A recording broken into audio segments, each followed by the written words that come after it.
Hello दोस्तों, स्वागत है आपका इस नए वीडियो में। और इस वीडियो में हम लोग बात करने वाले हैं आर्डिनो के बोर्ड के डिस्क्रिप्शन के बारे में, उसमें क्या क्या होता है।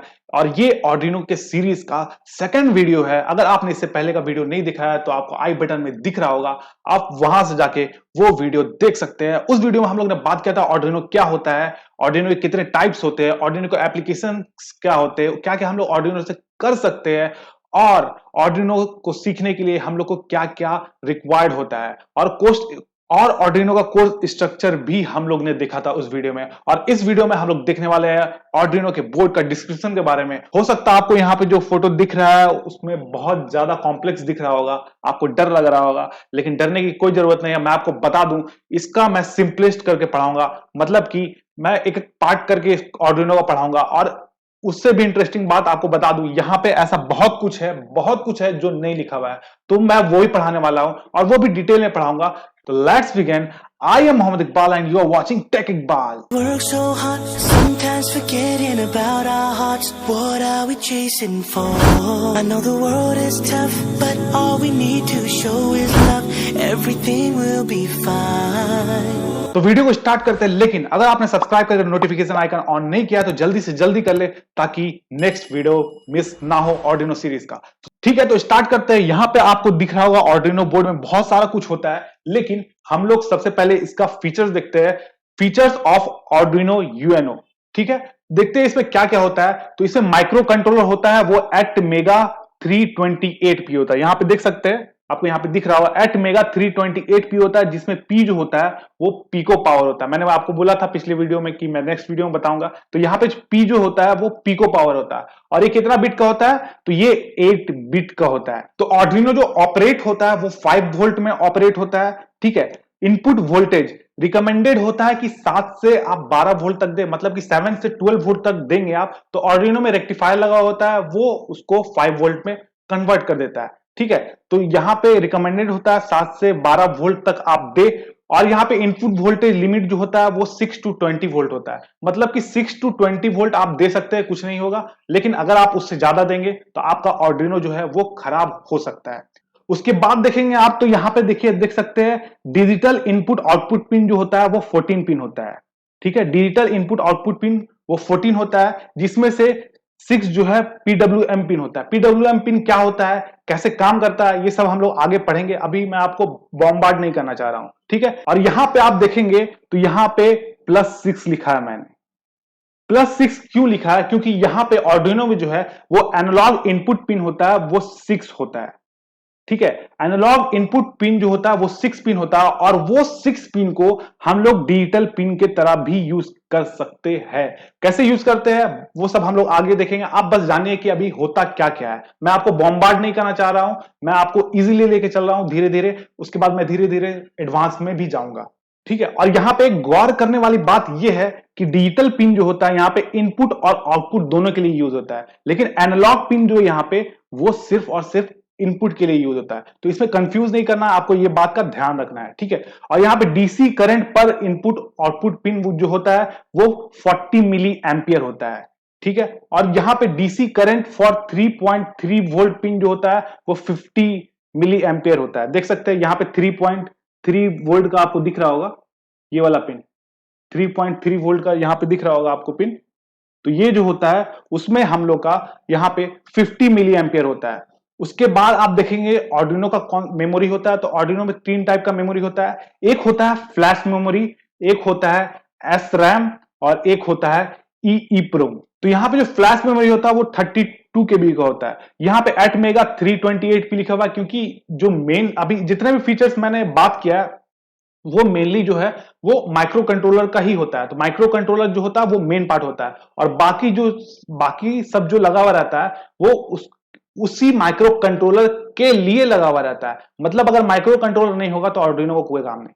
ठीक है, तो यहां पे ऑफ विच 0.5 केबी जो है बुट लोडर के लिए यूज होता है। मतलब कि इसमें से 32 केबी जो मिलता है वो फ्लैश मेमोरी मिलता है, जिसमें से 0.5 केबी जो होता है वो बुट लोडर के लिए यूज हो जाता है। बुट लोडर क्या होता है, तो ये एक फॉर्मवेयर होता है, जैसे मोबाइल में होता है कि पहले से आपका जो एंड्रॉइड है वो इंस्टॉल रहता है, उसके बाद आप एंड्रॉइड में अलग अलग ऐप इंस्टॉल कर सकते हैं और अलग अलग काम कर सकते हैं। तो जो बेसिक्स होता है वो पहले से इंस्टॉल रहता है, उसके बाद आप सारा काम कर सकते हो। तो वही जो बेसिक्स होता है आर्डिनो का, उसी को बोलते हैं बूट लोडर। तो वो पहले से इंस्टॉल रहता है, ठीक है, आर्डिनो में, तो वो यूज कर लेता है पहले से 0.5 केबी। उसके बाद हम लोग देखते हैं एस रैम जो होता है वो 2 केबी का होता है, ठीक है। उसके बाद ई प्रोम जो होता है वो यहाँ पे 1 केबी का होता है, और क्लॉक स्पीड जो होता है वो यहाँ पे 16 मेगा हर्ज होता है। अब यहाँ पे थोड़ा सा डिटेल में देख लेते हैं फ्लैश मेमोरी को, एस रैम को और ई प्रोम को, ठीक है। तो यहाँ पे आपको दिख रहा होगा, यहाँ पे आपको स्क्रीन में दिख रहा होगा, there are 3 pool of memory in Arduino micro controller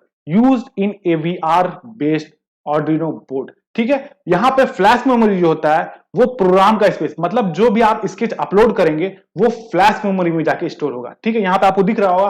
और यहाँ पे जो एस रैम होता है, स्टैटिक रैंडम एक्सेस मेमोरी, वो मतलब जब आपका प्रोग्राम रन होगा तभी आपका वो यूज होता है। जैसे हम लोग का कंप्यूटर में या मोबाइल में हम लोग का रैम होता है, तो हम जब रन होता है तभी यूज होता है, वैसे ही यहाँ पे भी जब वो रन होता है तभी यूज होता है। और ये जब आप आर्डिनो का पावर कट कर देते हैं तो ये मेमोरी इरेज हो जाता है, ठीक है, ये परमानेंट नहीं रहता है। और यहाँ पे E PROM, electrically erasable programmable read only memory, ठीक है, आपको यहाँ पे दिख रहा होगा। ये मेमोरी स्पेस होता है जहां पे प्रोग्रामर अपना इंफॉर्मेशन स्टोर कर सकते हैं लॉन्ग टर्म के लिए, ठीक है। आपको तो यहां तक आपको समझ में आ गया होगा। और यहाँ पे नोट करने वाली बात ये है कि देख सकते हैं आप यहाँ पे flash memory and E PROM, मतलब कि फ्लैश मेमोरी और E PROM are non volatile memory. Non volatile किसको बोलते हैं? नॉन वोलेटाइल उसको बोलते हैं जब आप पावर कट कर देते हैं तो उसमें से जो मेमोरी है वो इरेज नहीं होता, मतलब कि वो परमानेंट रहता है, ठीक है। और यहां पे जो एस रैम होता है वो वोलेटाइल मेमोरी होता है। वोलेटाइल मेमोरी किसको बोलते हैं? जब आप पावर कट कर देंगे तो उसका जितना भी डेटा है वो इरेज हो जाता है। तो यहां पे आपको देख के लग रहा होगा फ्लैश मेमोरी और ई प्रोम तो सेम ही है, ठीक है। तो ऐसा नहीं है, दोनों सेम नहीं है। और ये इंटरव्यू में क्वेश्चन पूछा जाता है, तो आपको ये जानना बहुत जरूरी है। मतलब आप बोल सकते हो इंटरव्यूअर का एक ये फेवरेट क्वेश्चन है फ्लैश मेमोरी और ई प्रोम में डिफरेंस बताने के लिए, ठीक है। तो यहां पे हम लोग थोड़ा सा डिफरेंस देख लेते हैं। यहाँ पे ई प्रोम और फ्लैश मेमोरी का आपको डिफरेंस दिख रहा होगा यहाँ पे, ठीक है। तो आर्किटेक्चर में अगर देखेंगे तो ये अरेंज इन पेजेस होता है और ये अरेंज इन ब्लॉक होता है। कैसे? थोड़ा सा आप फिगर देख लेंगे तो ये देख सकते हैं ये मेमोरी ब्लॉक है और ये पेजेस में अरेंज है, ठीक है। तो ये आप देख सकते हैं, यहाँ पे आपको फिगर दिख रहा होगा। और अगर इरेज फंक्शन देखेंगे तो ये बाइट लेवल पे इरेज होता है और ये ब्लॉक लेवल पे इरेज होता है। और अगर फिर यहाँ पे रीड राइट फंक्शन अगर आप देखेंगे तो यहाँ पे ये बाइट लेवल होता है और यहाँ पे फ्लैश मेमोरी में यहाँ पे बाइट लेवल और पेज लेवल दोनों में होता है, लेकिन बाइट लेवल में ये नॉट फ्लैश यूज करता है और पेज लेवल में ये नैंड फ्लैश यूज करता है। और देखेंगे अगर राइट फंक्शन में तो यहाँ ई प्रोम में जो ओल्डर डेटा होता है कैन बी ओवर रिटन, मतलब ओल्डर डेटा है तो उसके ऊपर आप डेटा ओवरराइट कर सकते हो। लेकिन यहाँ पे फ्लैश मेमोरी में can be written only from erase state, मतलब जो पहले से डेटा है उसको आपको इरेज करना पड़ेगा, उसके बाद आपको राइट करना पड़ेगा डेटा को, ठीक है। यहाँ पे अगर रीराइट साइकिल देखेंगे तो मोर रीराइट साइकिल, इसमें बहुत ज्यादा रीराइट साइकिल होता है। तो अगर वहीं पे अगर फ्लैश में आप देखेंगे तो यहाँ पे रीराइट साइकिल जो होता है वो बहुत कम होता है। यहाँ पे ई प्रोम में अप टू 1 मिलियन होता है, जबकि यहाँ पे फ्लैश में अप टू 10K होता है, ठीक है। तो इतना बात समझ में आ गया। और अगर आप यहाँ पे एप्लीकेशन देखेंगे, यहाँ पे आपको दिख रहा होगा, तो यहाँ पे ई प्रोम में स्मॉल अमाउंट ऑफ डेटा को हम लोग स्टोर कर सकते हैं और यहाँ फ्लैश में टू स्टोर स्टैटिक और सेमी स्टैटिक डेटा। इसलिए अगर आप देखेंगे तो यहाँ ई प्रोम जो है, ई प्रोम का अगर आप देखेंगे स्पेस तो ई प्रोम का जो है वो 1 KB है और यहाँ पे फ्लैश मेमोरी का देख सकते हैं 32 KB है। तो इसमें ज्यादा डेटा स्टोर कर सकते हैं और ई प्रोम में कम डेटा स्टोर करते हैं, ठीक है। ठीक है, तो ये आपको समझ में आ गया होगा इसका डिफरेंस। ये आप स्क्रीनशॉट लेकर रख सकते हैं, इसको याद कर लेना, इंटरव्यू में इंपॉर्टेंट क्वेश्चन रहता है इंटरव्यूअर का। तो अब बात करते हैं आर्डिनो बोर्ड के बारे में। आर्डिनो बोर्ड में क्या क्या होता है, तो यहाँ पे आपको जो दिख रहा होगा वो बहुत ही सिंपलेस्ट फॉर्म है, और जो मैंने फर्स्ट में दिखलाया था उसमें बहुत कुछ लिखा हुआ था, फिर भी उसमें कुछ नहीं लिखा हुआ था, उसके अलावा मैं बहुत कुछ बताने वाला हूं। तो यहाँ पे मैंने आपको सिंपल कर दिया ताकि आपको समझने में बहुत आसानी हो जाए। और इसमें मैं बताऊं तो ज्यादा कुछ है नहीं, मैंने आपको सिर्फ बेसिक बताया, मतलब कि आर्डिनो बोर्ड का अगर आप बेसिक जानना चाहते हैं कि उसमें क्या क्या होता है, ओवरव्यू अगर चाहते हैं तो आप ये पढ़ सकते हैं, ठीक है। लेकिन मैं आपको पूरा एडवांस तक बताऊंगा इसका क्या क्या होता है। तो इसको स्टार्ट करते हैं सबसे पहले। तो यहाँ पे अगर आप देखेंगे तो यहाँ पे होता है ये 7 to 12 वोल्ट इनपुट, ठीक है। एक एक पार्ट को करते हैं हम लोग। यहाँ पे 7 to 12 वोल्ट का हम लोग यहाँ पे इनपुट देते हैं, ठीक है, जैसा कि मैंने आपको बताया था, जो लिमिट होता है, जो रिकमेंडेड होता है वो 7 टू 12 वोल्ट होता है, और लेकिन दे सकते हैं आप 6 टू 20 वोल्ट। ठीक है, यहाँ पे जो होता है वो 7 टू 12 वोल्ट देते हैं। उसके बाद इसका देखेंगे तो 2.1 mm इंटू 5.5 mm होता है male centre positive. Male centre positive, यहाँ पे मेल सेंटर पॉजिटिव मतलब सेंटर में जो पिन होता है वो पॉजिटिव होता है। ठीक है, उसके बाद यहाँ पे अगर आप देखेंगे ये वाला यहाँ पे आपको दिख रहा होगा, तो वो होता है वोल्टेज रेगुलेटर। मैंने आपको बताया था आर्डिनो जो है वो 5 वोल्ट में ऑपरेट होता है, लेकिन हम लोग यहाँ पे देख कितना रहे हैं 7 टू 12 वोल्ट। तो यहाँ पे जो वोल्टेज रेगुलेटर होता है ये वाला, वो इसको 5 वोल्ट में कन्वर्ट कर देता है, जिससे आपका आर्डिनो जो है वो सेफ रहे।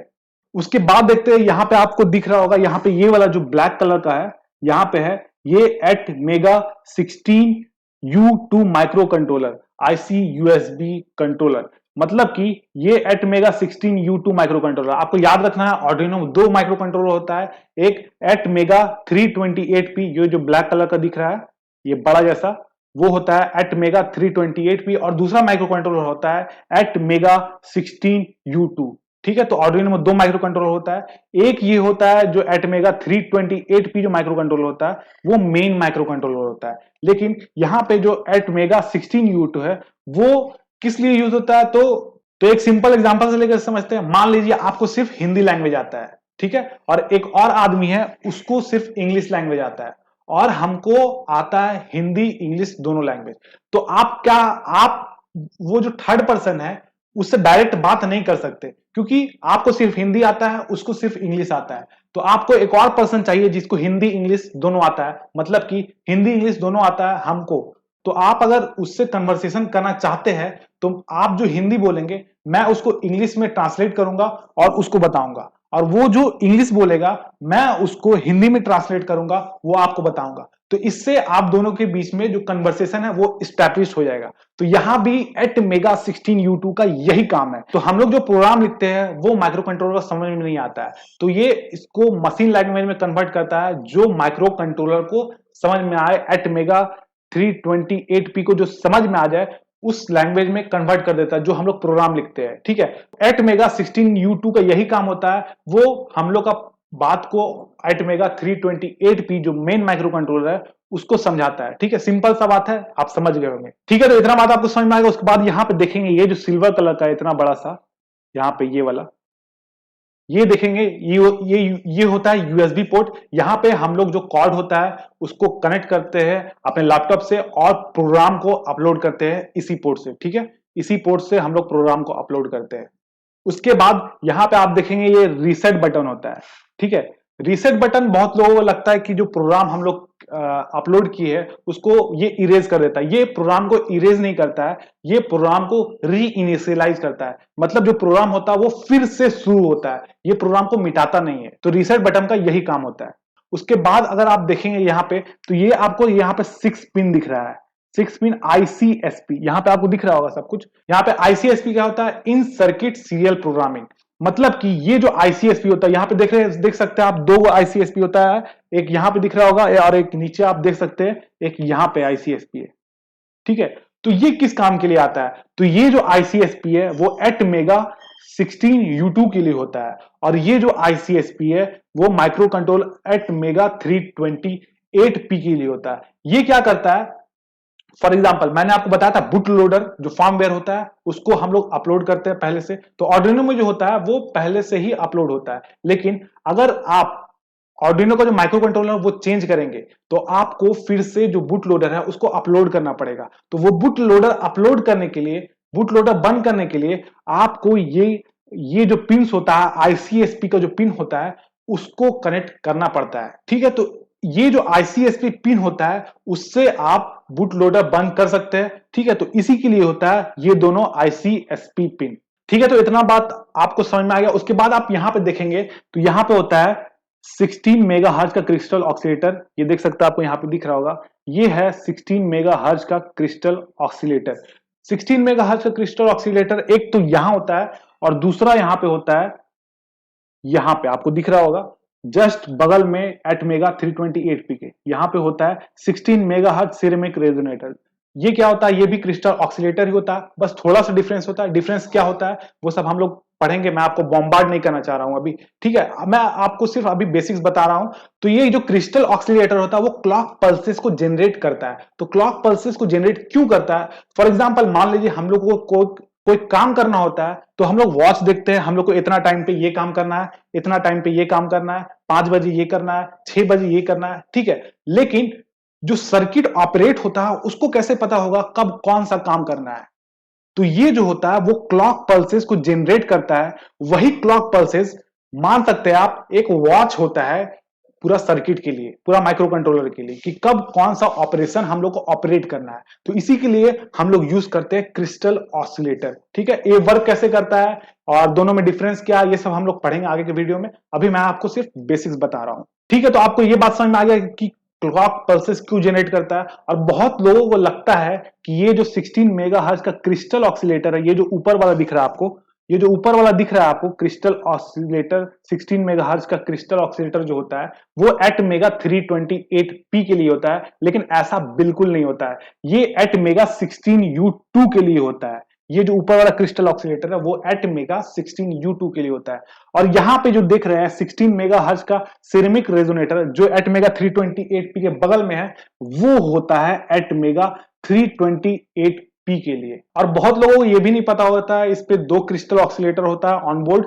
और अगर आप इसका डीपली रिसर्च करेंगे, मतलब कि अगर आप आर्डिनो का स्कीमेटिक देखेंगे, मतलब कि ये जो पूरा सर्किट बना हुआ है उसका कैसे सर्किट डायग्राम है, तो उसमें आपको मिलता है ये, ठीक है। तो मैंने आपको ये बता दिया, ये आपके लिए हो सकता है नया चीज होगा, या आपने आर्टिकल्स वगैरह पढ़े होंगे, बहुत ज्यादा देखा होगा सर्किट वगैरह, तो आपको ये चीज पता होगा, ठीक है। तो आपको ये समझ में आ गया। ये आपको क्लियर रखना है कि ये जो क्रिस्टल ऑक्सीलेटर होता है किस लिए होता है, और जो सेरेमिक रेजोनेटर होता है वो किस लिए होता है, ठीक है। और जो मेन होता है यहाँ पे वो मैंने बता दिया, यहाँ पे eight mega 328p micro controller होता है जिसमें 28 पिंस होते हैं। और इसका डिटेल में बात करने वाले हम लोग, बहुत ज्यादा डिटेल में बात करेंगे, ठीक है। इसका पिंस क्या होता है, कौन कौन से पिंस होते हैं, कैसे होता है, कैसे वर्क करता है, सब कुछ हम लोग बात करने वाले हैं। तो यहाँ पे ये जो होता है वो मेन होता है माइक्रो कंट्रोलर आर्डिनो बोर्ड का एट मेगा 328p, ठीक है। तो इतना बात समझ में आ गया। यहाँ पे टेक इकबाल दिख रहा होगा, तो टेक इकबाल इसीलिए लिखा ताकि आपको याद रहे कि लाइक करना है, सब्सक्राइब करना है और नोटिफिकेशन आइकन ऑन करना है,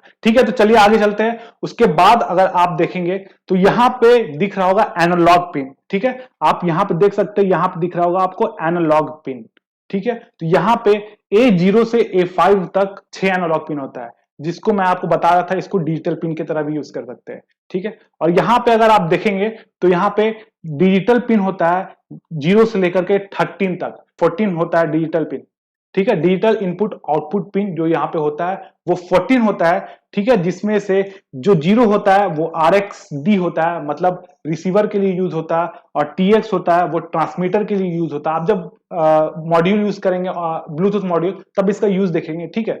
और ये जो पिन हुआ वो अभी खत्म नहीं हुआ, इसको हम लोग अच्छे से डिस्क्राइब करेंगे, और भी बहुत कुछ बचा है इसमें, ठीक है। मैंने आपको सिंपली बताया कि आप बॉम्बार्ड ना हो, ठीक है। तो ये आपको समझ में आ गया। उसके बाद अगर आप यहाँ पे देखेंगे तो यहाँ पे ये है पावर सोर्स। तो पावर सोर्स अगर आप देखेंगे तो यहाँ पे V इन पिन होता है, 2 ग्राउंड पिन होता है, फिर 5 वोल्ट का पिन होता है, फिर 3.3 वोल्ट का पिन होता है, फिर रीसेट का पिन होता है, ठीक है। ये सब पिन्स को हम लोग एकदम डिटेल में पढ़ने वाले हैं, ठीक है, कैसे यूज करते हैं इसका पिन जो होता है। जैसे आपको यहाँ पे डिजिटल पिन दिख रहा है, ठीक है, तो ये डिजिटल पिन सिर्फ नहीं है, इसमें और भी बहुत सारे पिन है। PWM पिन जो देखेंगे आप यहाँ पे जो इस साइन से यूज हुआ है वो सब PWM पिन है, देख सकते हैं आप। यहाँ पे 11 वो यूज हुआ है, यहाँ पे 10 में यूज हुआ है, यहाँ पे 9 में यूज हुआ है, यहाँ पे 6 है, 5 है, ठीक है, उसके बाद 3 है।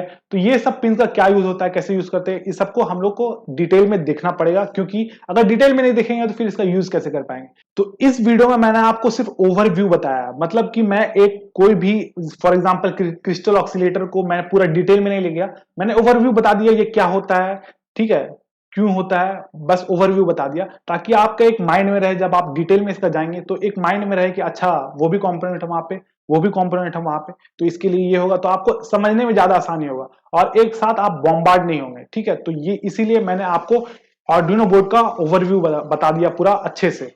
और फिर इसके नेक्स्ट वीडियो में हम लोग पिन डिस्क्रिप्शन पढ़ेंगे। ये जो पिन डिस्क्रिप्शन है वो पूरा डिटेल में हम लोग को पढ़ना है, क्या क्या पिन है, कैसे यूज होता है। फॉर एग्जांपल अगर यहाँ पे डिजिटल इनपुट आउटपुट पिन मैंने दिखलाया है, तो ये सिर्फ डिजिटल इनपुट आउटपुट पिन नहीं है, ये और भी पिन की तरह यूज होता है, ठीक है। तो वो सब भी हम लोग देखेंगे आगे के वीडियो में। और भी बहुत सारे इसमें कंपोनेंट होते हैं, जैसे यहाँ पे दिख रहा है बहुत सारा एलईडी होता है, उसके बाद फिर यहाँ पे कंपैरेटर होता है, फिर बहुत कुछ होता है, इसमें रजिस्टर एरे होता है, वो सब भी हम लोग देखेंगे, सब कुछ देखने वाले हैं आगे एक वीडियो में। तो आज के लिए रखते हैं इतना ही। उम्मीद करता हूं आपको वीडियो पसंद आया होगा। अगर आपको वीडियो पसंद आया हो तो लाइक करके हमारे उत्साह बढ़ाए, और सब्सक्राइब करना बिल्कुल ना भूले, और नोटिफिकेशन आइकन ऑन करना तो बिल्कुल भी ना भूले। तो चलते हैं, मिलते हैं आपसे नेक्स्ट वीडियो में। और मेरे इंस्टाग्राम पेज को जरूर से फॉलो कर दे, क्योंकि मैं वहां पे सारी जो जैसे पिन डिस्क्रिप्शन में बताया हूं, तो वो पिन का जो लेआउट होता है वो मैं पहले वहां पे पोस्ट कर देता हूं, ताकि आपको एक आइडिया मिल जाए पहले से। उसके बाद अगर आप वीडियो देखें तो ज्यादा आपको समझ में आए। तो चलते हैं, मिलते हैं आपसे नेक्स्ट वीडियो में। तब तक के लिए गुड बाय।